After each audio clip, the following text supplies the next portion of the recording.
Assalamu alaikum. Ramadan Mubarak to all of our viewers.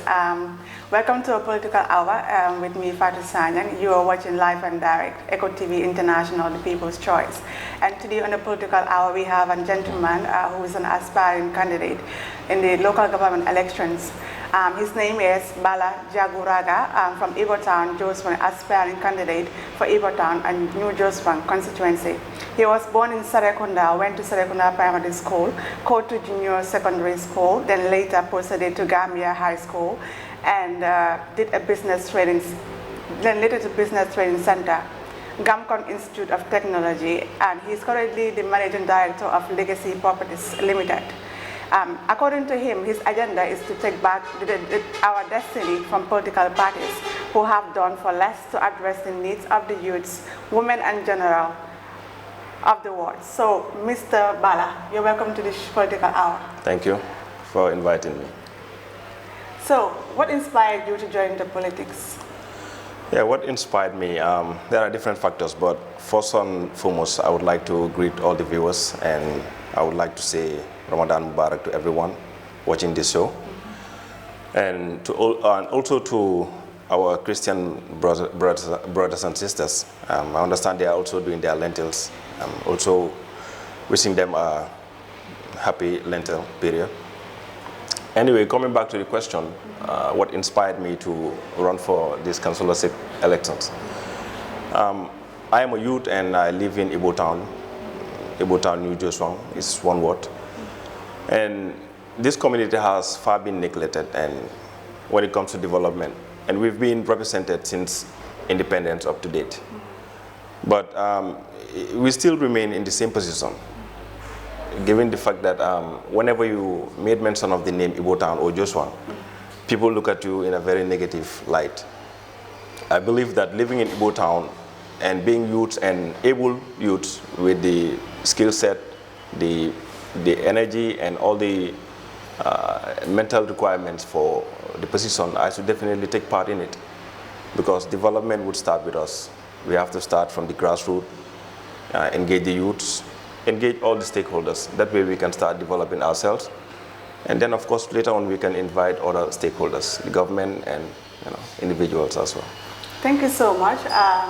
The reason why you came into politics is because you want to solve this problem that Ibotown and Jeshwang are facing right now. Yes. So why independent candidate? Yeah, I keep saying that no individual group can solve this problem. It has to take all hands on deck. Ibotown Jeshwang is arguably one of the biggest wards in KM. So you don't expect one group to do the whole of that developmental aspect of it.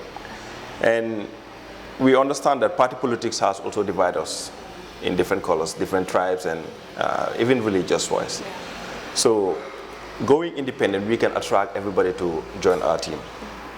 That way, we don't have to worry about who belongs to which party or tribe. So that's the main reason why we went for the independent candidature. And also, we've never been active in any party politics. So a lot of people are losing faith in these parties. That also is one of the factors. Yeah, that's why we went for the independent. We have seen that Ibotown, it has been neglected for so long. And it's disheartening that political parties will come and go and they will bring up promises. At the end of the day, they will not fulfill. So what are you coming with difference? What difference are you coming with to make sure that those problems are solved? And like I said, the reason why we went for independent is to attract everybody. And also, we've traveled the length and breadth of Ibotown and Jeshwang. And the same thing we keep saying is that we have youths, active youths in different associations. Everybody's trying to do their quota, but what they lack is leadership. Without good leadership, we cannot develop. So that being said, the reason why we did that is to attract everybody, regardless of where they are, whether Jeshwang or Ibotown. It's just one community. The only thing that divides us is maybe borders and whatnot.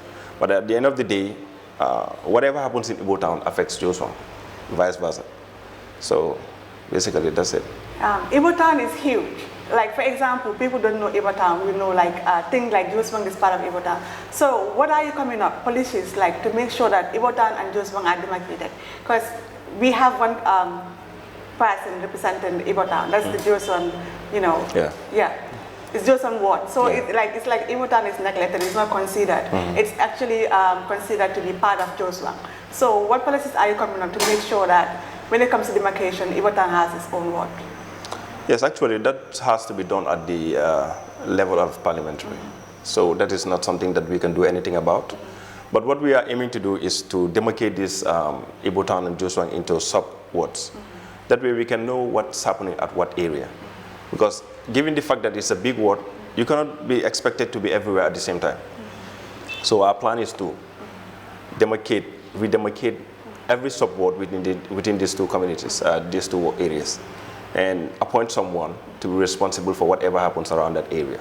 Whatever problem that they are encountering, they should be able to tell us what those are. Then we can source resources from different areas, different sub-wards, to help those areas solve their problems. Even though we have general problems and similar problems, sometimes we have different problems as well. So that way we can identify some of the challenges that one sub-ward is facing. If resources should be pulled from another support, that we can provide it from that other support. Okay, thank you. What are the 5 key points that you want to solve, and how are you going to solve those issues? Yes, well, first and foremost, our number 1 agenda is to unite everyone. And because without unity, we cannot go anywhere. That is the main point, to unite everybody for the common good of the common good of the general ward. And the second thing is to, I know we need to focus on how to create businesses, revenue generating enterprises, at least places where we can generate funds to do infrastructural developments and all that. Because definitely without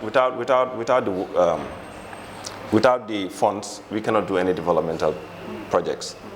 And I understand that there is a 60% amount that has to come back to the community as per the Act, the Local Government Act. But I don't think we are receiving that. And I know a lot of people are not paying their taxes as well. So our aim is to do a sensitization program, sensitize everybody in the benefits of paying taxes. And then also we will also have to engage the council to give us back the 60% as per the Act. You know, so this is one thing we definitely want to work on. Unite the people, generate the funds, you know, build some of the infrastructures that we need to do, the roads. We have very terrible roads during the rainy season. So our aim is to at least compact some of those roads, make it easy for cars to get in and out. And also, we have many problems with our youths in getting a platform to do their thing, like footballers, wrestlers, and even some of these events that they plan on doing, these music festivals and some of those things. So we are aiming to at least develop some of the spaces, like the football field, make it a more conducive environment for people to use on a frequent basis. And then it can also develop our sports, different sports, like I said, the wrestling and the football and all that, and the artists as well. And also the women folks, we have a market in Ibotan. Unfortunately, Jeshwang, they don't have a market. Our plan is to redevelop this market, make it a more modern type of market. We can go into a public-private partnerships with some of these microfinances. I see them do it. Yeah. So the aim is to design, we already did the design. And now we need to do the budgeting, that's the bill of quantity. And then we can submit it to some of these people, have a conversation with them. If there are any agreements, we can put up those structures and then have a long-term payment plan with them. So this can help the women folks in having a clean environment, good environment, whilst we are also generating more funds. But anyway, we are also aiming to come up with ideas of how to use our river. Both Jeshwang and Ibotan have rivers. And I know places like Makasuto, people are using it for, you know, ecologists and things like that. Side visiting. Exactly, yeah. So, and those places are far. Jeshwang Ibotan is just a stone throw away from you, so to speak. So our aim is to also engage some of these tourism partners and see who would have the interest of, you know, doing those type of things around that area. That way we can also create jobs for people and also at least, you know, safeguard that riverside, because people have been encroaching it And the environmental damages that has been done to that area is detrimental to people living around that area. You heard about the floodings and all that. Those are some of the challenges those are some of the things that are causing some of those floods. Because people are now going into the mangroves and building houses there. So these are some of the developmental plans that we have. We also have many ideas about how to do aquaculture, agro-businesses and all that, fertilizer plants and all that.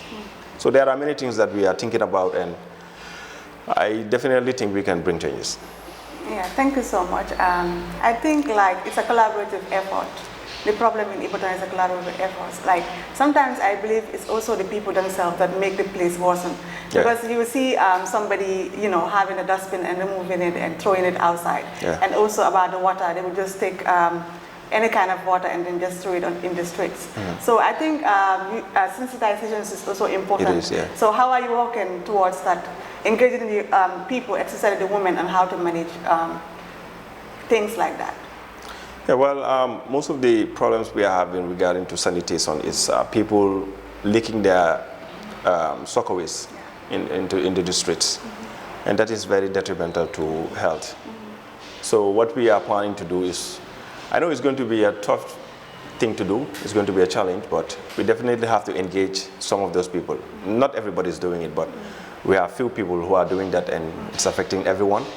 So we would like to engage them and know exactly what are the causes of that. Because I know in some compounds they are overpopulated. Even when people are building houses, they don't take into consideration the amount of people that would be living in that property.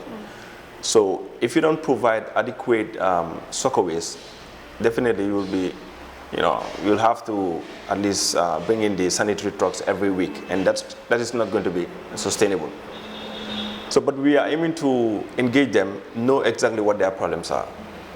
In some cases, I think we would have to partner with them and solve some of those problems with them, partly. That way we can at least be in position to admonish them if they ever go against the rules of not, the anti-littering regulations. So, and also we would definitely have to engage council on some of the ways that we can enforce some of those laws. But first we would have to engage them, talk to them and see how best we can help them. Okay, so why are you different? Why should the people of Ibotan and Jeshwang vote for you out of many candidates? I cannot speak about my opponents, but what I can say about me is that I have a conviction of doing the right thing when I see fit. It's not about whether it's going to benefit me or my immediate family or friends, but I see that things should be done, then we will definitely have to do it, because I've been engaging with many people from different walks of life, the footballers, the football teams. They do come to my house, ask for support. Sometimes it doesn't come directly from me, but I can source it from other people, and then they would help them. So I've been doing that for a very long time. And the reason why I got into the politics is because people convinced me to do that, because they know that I've been supportive and helpful in some cases. But most of these other guys I see, and the fact that I'm running for this position is testament to the fact that the current councillor is not helping us. And many people can attest to that. I have nothing against him. In fact, I voted for him on the last elections. So I think I'll be different, given my conviction of doing the right thing whenever I see fit. If you were to change or revoke anything on the parliament, what would that be? Any law? You're talking about the parliament? Yeah. I'm not going into the parliament. Right? If you had to revoke any National Assembly law. A law? Yeah. What would it be and why? I think if I was in parliament, I wasn't thinking about revoking, but at least coming with a new bill. One thing I don't understand is education, regardless whether it's formal or informal, Arabic, English, whatever.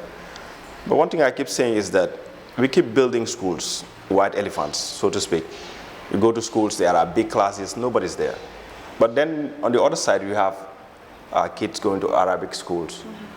And you go to these Arabic schools, they are in terrible conditions. They don't have any funding from government whatsoever. Every time the government will say, we build schools, we never see Arabic schools getting funded. So I think I would work on pushing that bill if I ever make it to the parliament. That would be one of the key areas that I'm thinking of. Of course, there are many things that we should fight for. Our communities are lacking a lot. So, but this keep, coming in my mind because education is education, like I said. Yeah. The issue of Ibotan is a continuous process because I have been there. Sometimes when you go there, even after the rainy season, you see still, stagnant waters all over the place. Yes. What have you done with that? Have you gone into the communities, the hinterland, the slums where people are far away? Have you get into the slums and then, wear your boots and see how their conditions are?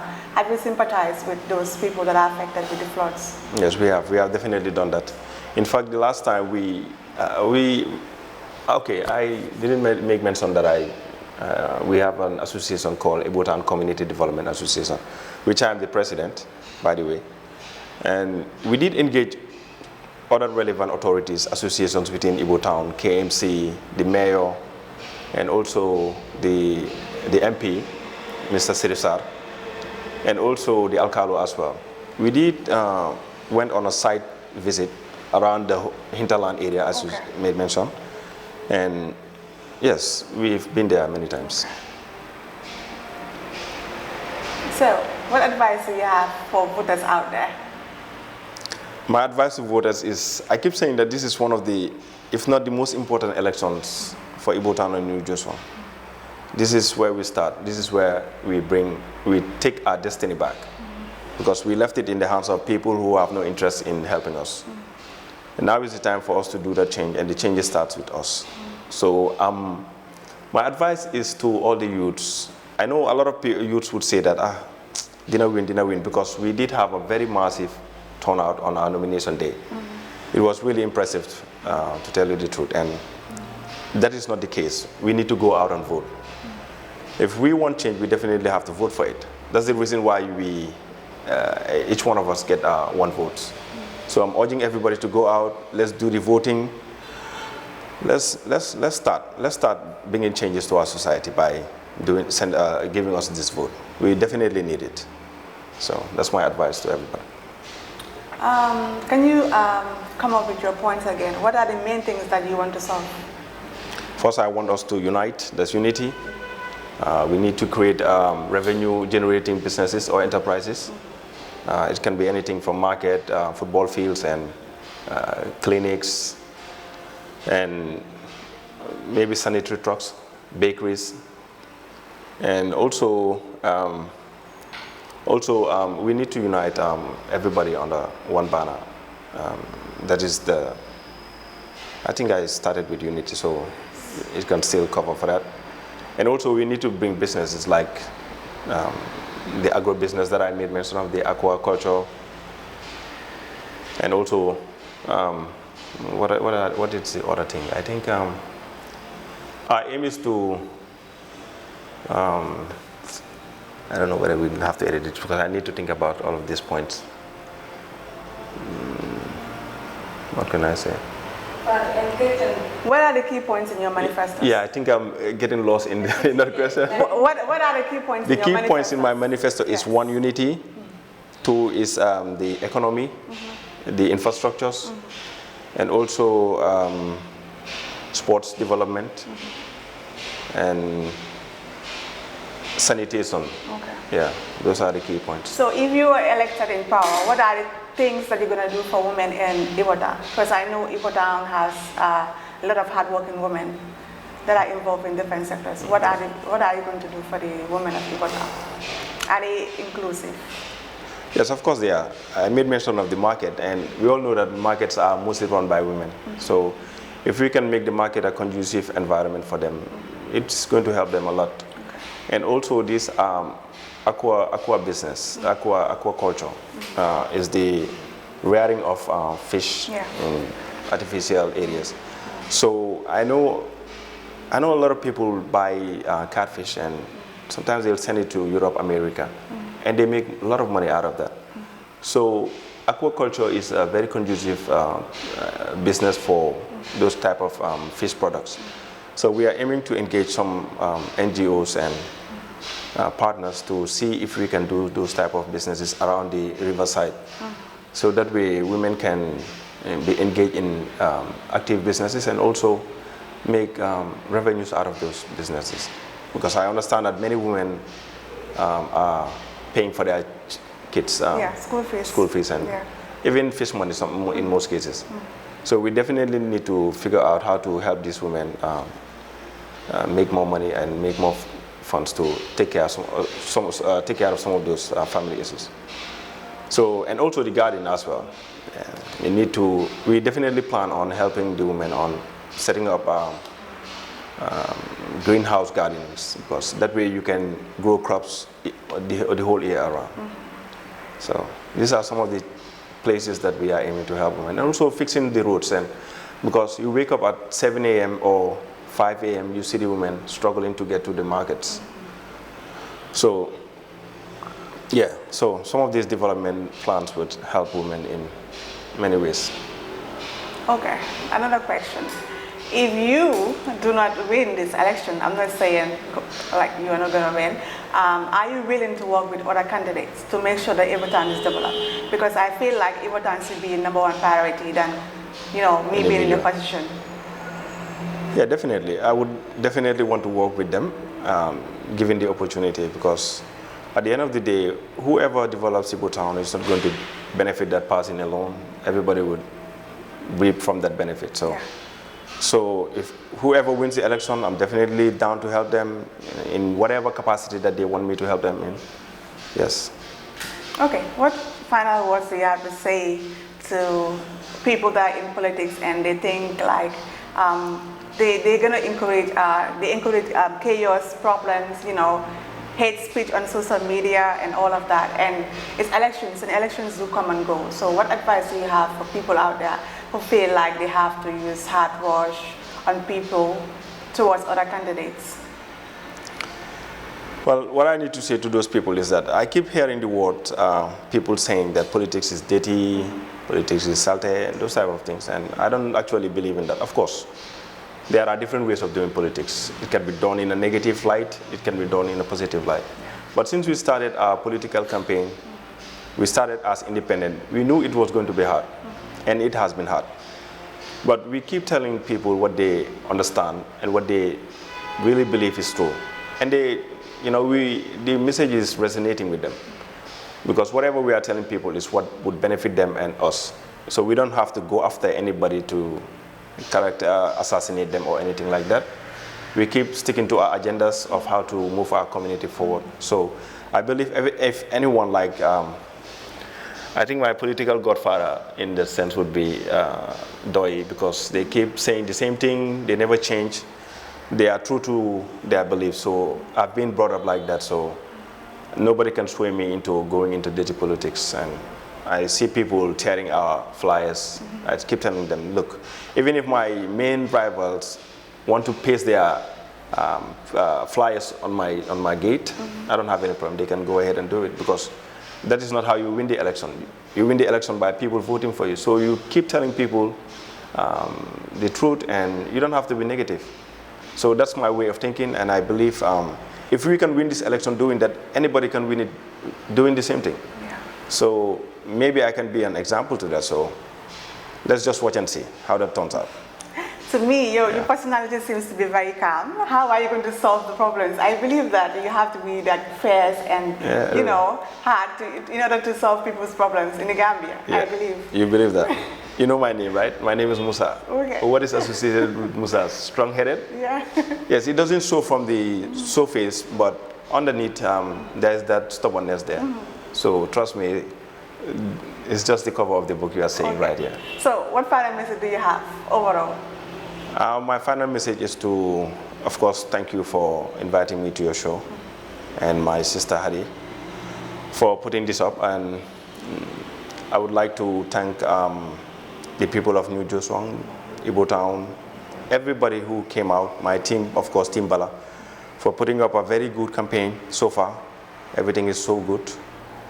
We did a massive nomination day, and I'm thanking everybody for turning up. And also, like I said before, this is not the end of it. This is just the start of it. So we need to go out and vote. And this is not about me, this is about everybody that resides and even visits Ibo Town and Jeshwang. So let's just keep working harder. We still have a long way to go.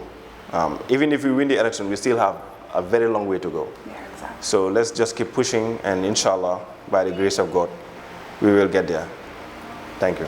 Thank you so much, Musa, for granting our invitation, coming up to the studio here. We know we are in the mood of Ramadan, but you took your time and then you came for an interview. Viewers, thank you so much. That was all we have for you in the political hour. It is fortunate that this time the politics is in Ramadan, but we bring for you political parties, aspiring political parties from this country.